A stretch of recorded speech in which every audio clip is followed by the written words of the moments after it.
Welcome to This Yellow Farmhouse, a podcast by me, Dayna Dyer, a knitting designer and cozy living blogger from an 1834 farmhouse in Illinois. I'm a mom of 3 girls and a cinnamon roll enthusiast with a case of the cozies. This Yellow Farmhouse is for my fellow lovers of all things cozy and for those seeking a simpler, slow life. Welcome back to the podcast. I'm so glad you guys are joining me. I love that we can chat together, whether you are at work and you're listening or watching, or if you're doing dishes or knitting, whatever it is you're doing. I love that there's this little break in your day and my day to just kind of catch up with each other and chat. So today's episode is the Christmas episode, which I'm really excited about. I can't believe it's already almost Christmas. And in some ways, it just seems like the year flew by. And then in some ways, it obviously dragged on. But I'm hoping that this will be also another nice little break in your day. And hopefully, I can bring you a little bit of joy. And you guys always bring me joy by watching and commenting below anything that you want to chat about. And I love talking to you guys. I try to answer every one of the comments on all my videos so that we can just kind of build a little community over here in this cozy corner of the internet. And you can catch the audio version of this on any of the podcast playing apps out there. And, well, most of them. I believe it's iTunes, Spotify, all the major ones that are out there it sends to. And then also the video podcast is on YouTube. So if you want to just have me in your earbuds while you're folding some laundry, you can watch, or you can listen to the audio. If you want to sit down and watch me actually knitting while we're having a chat, you can watch on YouTube. So in today's episode, I'm going to kind of talk about Christmas lights and all things Christmas. I'm going to play a fun game of Christmas Would You Rather. I'm also going to show you guys what my knitting and gift wrap hack is at this time of year. But first, here's a look out my window. Right now, I can see about 4 gigantic squirrels, and they are like huddled up under our bird feeder. Every once in a while, one will climb up the tree. We have an apple tree that the bird feeder is hanging from. So every once in a while, one of them will get brave and go hang upside down from the branch on its 2 back feet and give the bird feeder a giant shake. And I can't imagine the birds are very happy with them right now. But so that's what I see outside my window. And I think they're just bulking up for winter. And it made me realize that I had a lot of questions about squirrels. I don't know anything about them. And so I wanted to know, like, how much weight do they gain for winter? So, of course, I had to go Google search this. And so now I'm sure my Google search history thinks I'm some sort of, like, squirrel girl. And it's going to, like, make these weird ads for squirrel-related things pop up on my Facebook, because that's the way it goes. Facebook knows everything. So I did find out there are 2 kinds of squirrels. There are tree squirrels and ground squirrels. Now, apparently, I'm going to give you a little squirrel lesson here because I just found this out. I had no idea. Tree squirrels have like bigger, bushier tails, and ground squirrels are, honestly, I don't think I've ever seen a ground squirrel where we live before. But they have smaller tails, and I'm assuming they don't climb trees. It sounds a lot like a chipmunk, but a chipmunk can climb trees. So where I live in Illinois, we have only tree squirrels that I know of, that I've seen. And of course, when I started talking about this, my husband had to pull out his animal tracks book.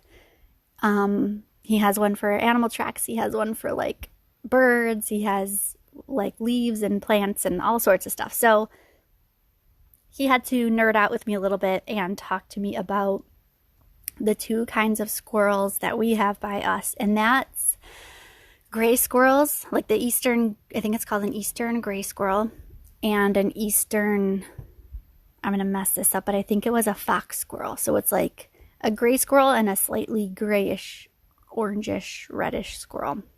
So I just learned a lot about squirrels, and maybe you learned something too that you had no idea about, all from looking out my window. And that's why I really love, even though I am indoorsy, I do like going outside. We have a big wooded property, but when I don't want to go outside and I just want to be kind of holed up and cozy inside, I like to kind of find a cozy nook right next to a window, whether it's our windows in our living room or out here in the sunroom, because I find that I daydream more when I'm sitting by the window. And even if I'm not actually outside in nature, so if you don't like the cold, or if you can't get outside, or like if you have a baby or something that you can't bring outside in the cold right now, you can still experience nature and just start to wonder all these really random things about squirrels. So then I was also wondering about squirrels, and also like birds, chipmunks, anything like that, that at least by my house we have running around all the time randomly. Do you think that they can pick up on humans' busy times of the year? Like, they're so smart. They can tell when the weather's about to change. And it occurred to me, like, I wonder if they've picked up on human patterns over time. And especially if they're like local squirrels or birds to your yard or your neighborhood, do they pick up on like how our habits kind of change, or if we're suddenly out doing stuff more, or like, hey, why did those humans bring a giant tree in their house and now they're hanging things that look like they're on fire from the tree? So that is my random little tangent about what I can see outside my window right now. So in our house before we moved, we lived in a subdivision, and I would actually hang my scrap yarn in our bird feeder, and then they would go, I'd see it like all around the neighborhood. I would sometimes see it when we'd go for a walk in like a neighbor's tree by the side of the sidewalk. But then I learned that I think it's not actually good for the birds, because I don't remember if are they eating it? I don't know. For a while, we were supposed to save our yarn scraps for birds. Then I think they were saying, don't do that. It's actually really bad for the birds. And I thought they were just using it like for insulation on their nest. And especially if you're not using like acrylic yarn scraps, if it was like wool, I don't know. But I'm not a bird expert. But I guess if they're not using it for their nests and they're accidentally eating it, then I guess that wouldn't be so good for them. But here's what you can do with your yarn scraps. Something I've been doing this season is that, and this actually came from an idea that I saw in a book like years ago, and I had bookmarked it. I wanted to do it for so long, and then I just never did. But making cards with your scrap yarn by making little knit swatches. So here's what you do. You will make your card, and then in the cover side of the card, you're going to cut out, or if you want to use like a Cricut, or I think like Silhouette machines also do this, cut out your shape. So say you're going to make an outline of a tree. So you cut out the tree shape. You're going to knit your swatch just a little bit bigger in whether it's like a square or rectangle, whatever it's going to take to cover that image or that cutout, plus a little bit more. So I usually have been doing stockinette stitch, and then also a skinny cable where it's like, I never make the pictures big enough where it's like big bulky cables or like a pattern. It's pretty much either I've been doing stockinette or pearl with a teeny tiny little skinny cable down the middle. And so yeah, you will flip it over so you're looking in the card as if you were actually going to look at it, and then you put your swatch over, and so that the right side is facing out, so that when you, like, before you glue anything down, peek and make sure that it's like straight and everything. You're going to glue, and I've been using just like a glue gun, inside the cover, all the parts of the square or rectangle or whatever shape, circle if you're doing like a snowflake, you're going to use a glue gun to keep it in there. Now, when you close it, you'll be looking at the cover, and a little bit of this knit swatch and whatever cute little knit stitch you used, or cable or whatever, is going to be peeking out of there. And I just thought that was such a cute idea, and I'm glad that I finally did it, because I think what was holding me back was thinking like how hard it was going to be when it's actually really easy. So then once you open it, you'll write your message like on like a regular card. You'll write it on the right side, and then you either can just be okay with there being like a patch there, or put another piece of scrapbook paper or fabric or something on that side.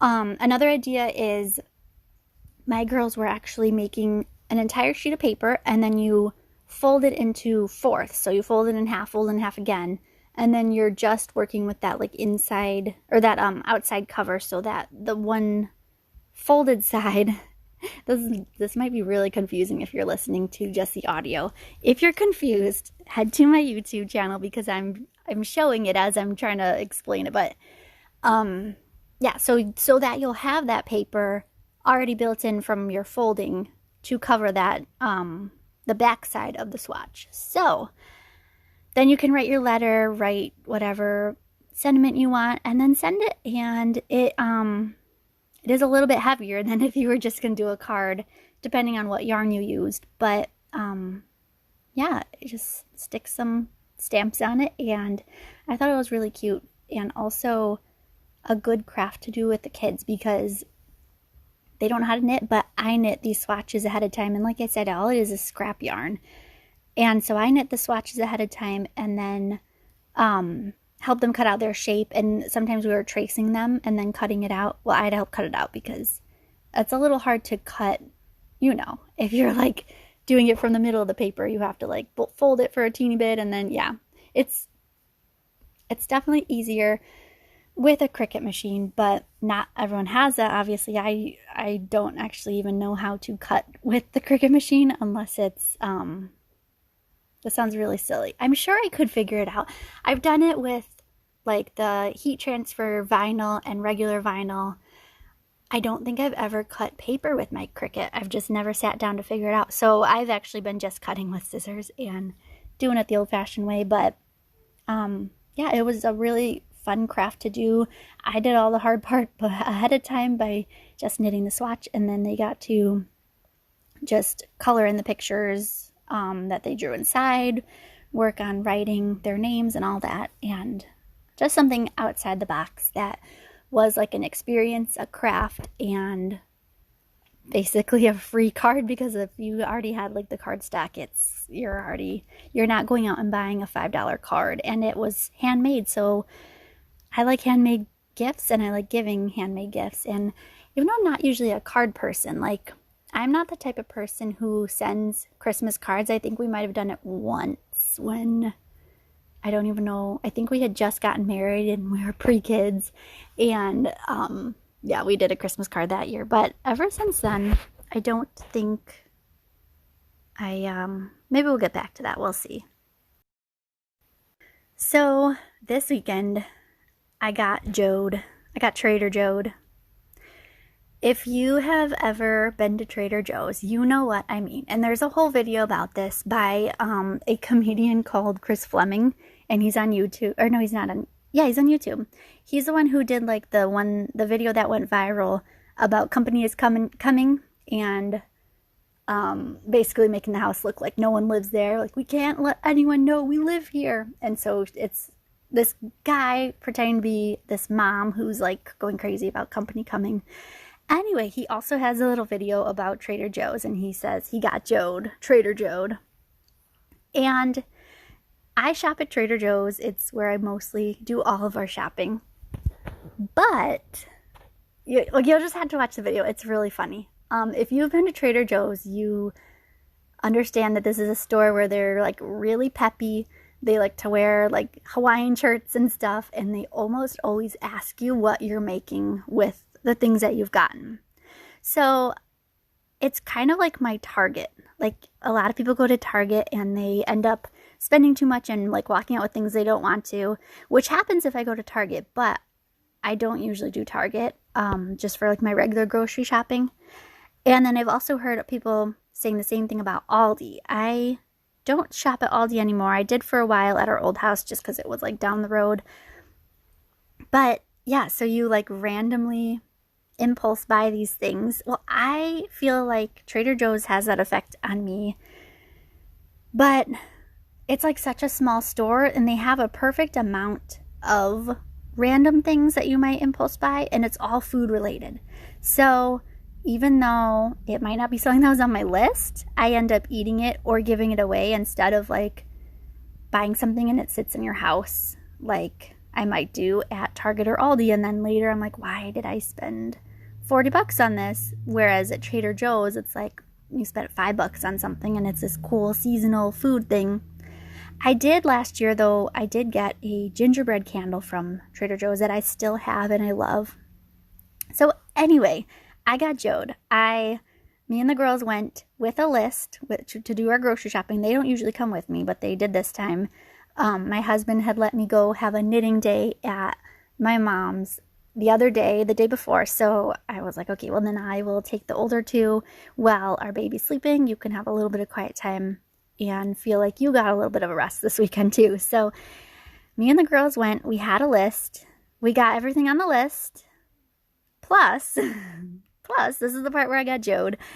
We also got these gingerbread mug, like, I don't know, they're like a mug hug. It's like a hanging gingerbread thing that you stick on the mug, and I don't know, they were really cheap.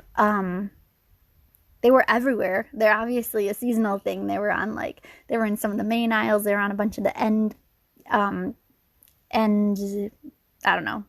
the aisles. And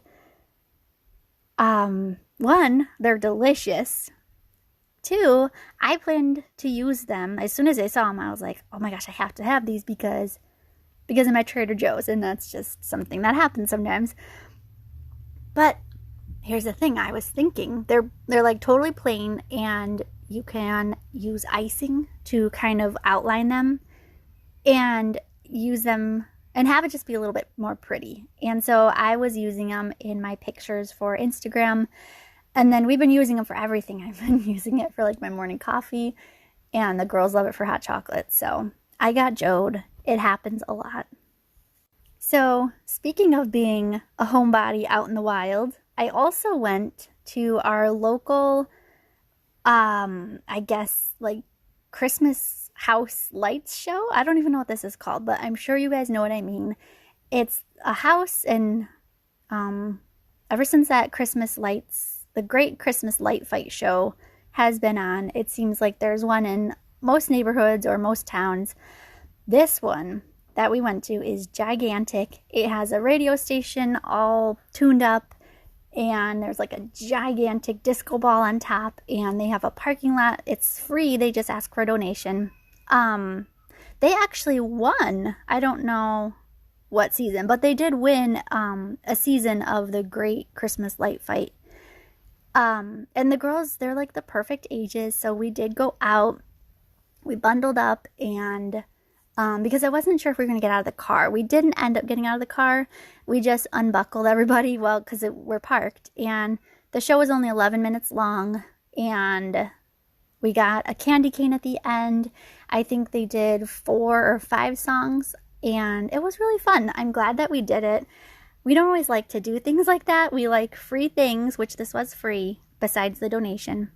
But we don't like crowded things usually, but this wasn't so bad, especially right now where they're like limiting how many people are going and doing these things. So I did just read today, though, that they were so backed up to the main roads that they have to limit how many songs they're doing. So now they're down to like 3 or 4 songs, I guess, instead of 11 minutes, however many songs that was. Because they said as soon as we get to that point where we're backed up to those main roads, we have to stop and just be like, we're done. We can't. I'm sorry. It's a safety thing now. So I'm glad that we got in before they said it was the busiest day they've ever had. It was 5,000 people in one night. So I'm glad we didn't go on that night, because I can't even imagine waiting in that line. And yeah, just the crowd, that would just be not fun. So when we went, I was a homebody in the wild, and it wasn't so bad. We got there like 15 minutes after they first started, and I think we were part of the first batch of cars. And we were in the back, but it's not so big of a parking lot that you can't see anything. And we actually plan to go back again later this week with my sister and my mom and my niece and nephew. So hopefully we'll get a little bit of a closer spot, and we'll see. Maybe everyone will just hop into my minivan and just be unbuckled while we're parked and sitting. Although for 3 or 4 songs, that's kind of like Chinese fire drill, like quick, you feel the pressure once the last song is done, and you have to quick buckle everybody back in and get moving again.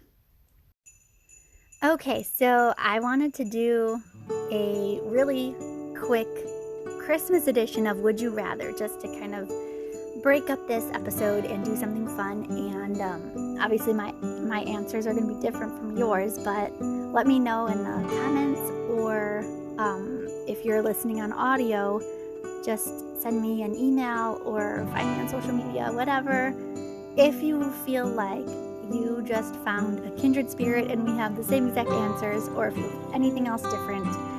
So I just found this from an Instagram story template that I found on Pinterest when I searched, and I thought it was kind of fun. It's just 5 questions, and it's just a little fun thing to do. So the first one is chocolate or cheese boards.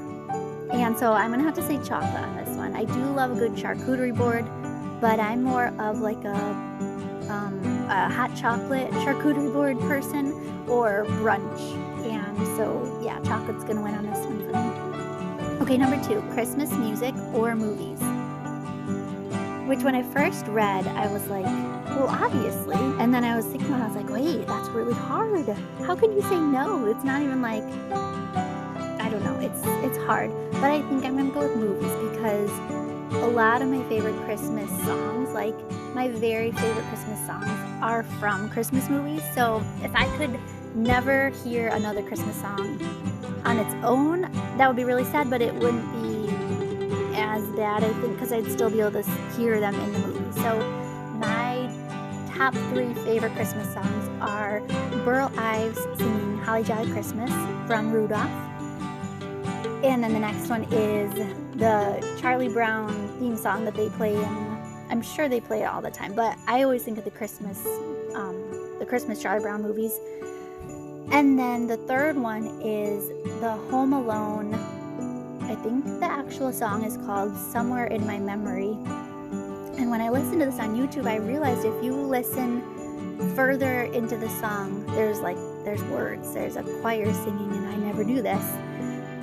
But yeah, so those are my 3 favorite Christmas songs, and they are from movies. So I think I'm gonna have to say I'd rather have Christmas movies, because I can still hear the songs in that. All right, number 3, a real or fake tree. So if you would have asked me this, like, I don't know, 5, 6 years ago. Well, no, how long have I been married? 6 years. And we've had a real tree every year. Okay, so if you would have asked me 10 years ago, I would have said fake tree. It's what I grew up with. And I think my mom kind of passed on a fear of real trees to me, that I was like, oh, I don't want a real tree. I don't ever want a real tree. It sounded fun, but I was also imagining like how bad it could go. And so the reason my mom had like a fear of real trees is because when I don't even think I was born yet, but a long time ago, they had gotten a real tree, and my sister, who was like a toddler at the time, was sitting next to the tree playing with what my mom thought was a fire truck, like the ladder of a toy fire truck. It turned out it was like a garden snake, and it freaked my mom out. I can't even imagine looking over and seeing your toddler just like holding a snake. I think I would have kittens. And so, yeah, I didn't ever think I'd be a real tree person. But then I got married to Paul Bunyan, lumberjack, who grew up in the country, and that's like all he's ever known. And we did go the first Christmas we got married, and I wasn't pregnant yet. I was already pregnant by the time our second Christmas was there. We got pregnant about 6 months after getting married is when I got pregnant with our first. So yeah, right away he got me hooked on real trees, and I don't think I could ever do a fake tree. I mean, maybe down the road when it's just too much work to go get a tree. But yeah, I love the way they smell. This year we have a white pine, so it's not one of those Christmas trees that's scratchy or pokey, because that was a big thing. I wanted it to smell good. I wanted there to not be snakes, so we got it like shook out and they put a net around it so we could bring it home and everything. But I also didn't want it to like cause us to bleed by putting ornaments on. So that's what tree we have this year. And yeah, so real tree for that one. Okay, would you rather number 4, snow or no snow? I grew up in Illinois. I went to college in Michigan, so I'm going to say snow. I'm a snow person.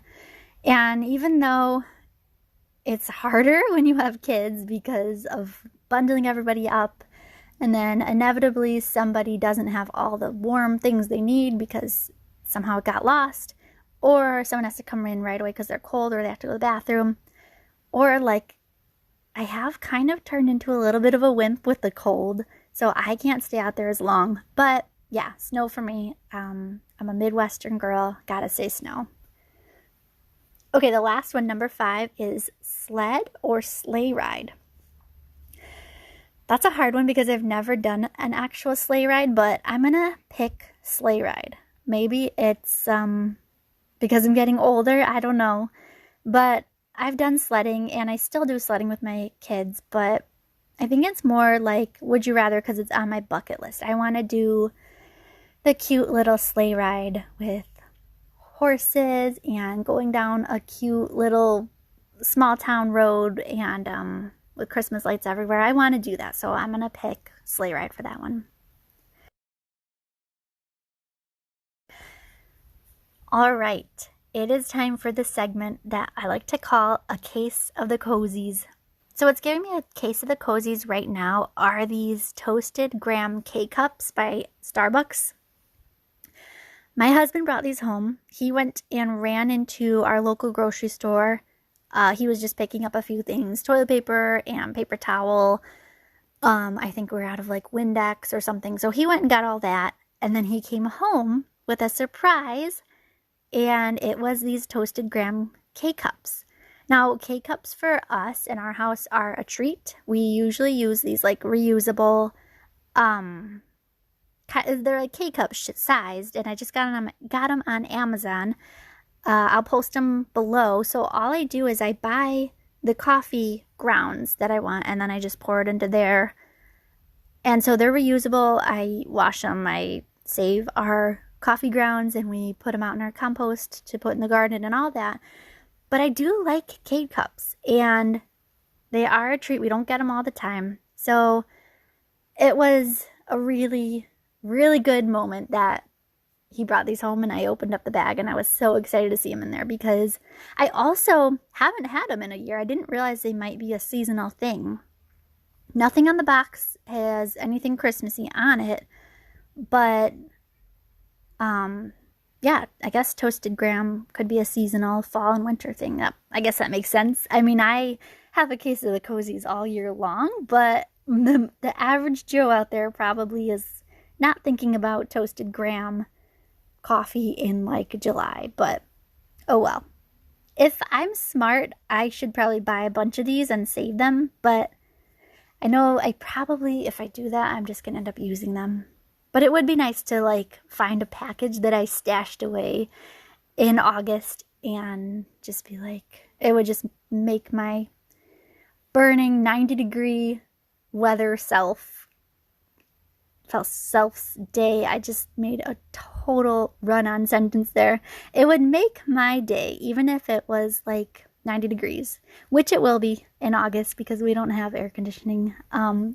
So yeah, but if you haven't tried them, go look. I think he just got them. Well, our local grocery store, but I have seen them in some of the other bigger chains by our house. So yeah, it's a good one. And it definitely is giving me a case of the cozies right now. I've already used 3, so I'm trying to pace myself and also not use them only on the weekends, because it's nice on the days where my husband goes to work and I don't have to do the extra step of like pouring out the coffee and stuff. I just stick the K-cup in. But anyway, that is this week's episode, and you can catch up on my weekly vlog on YouTube on my channel, This Yellow Farmhouse. If you want to see some of this stuff and a little glimpse of some of the snippets of our week, I encourage you to make some of these knit swatch cards with your yarn scraps.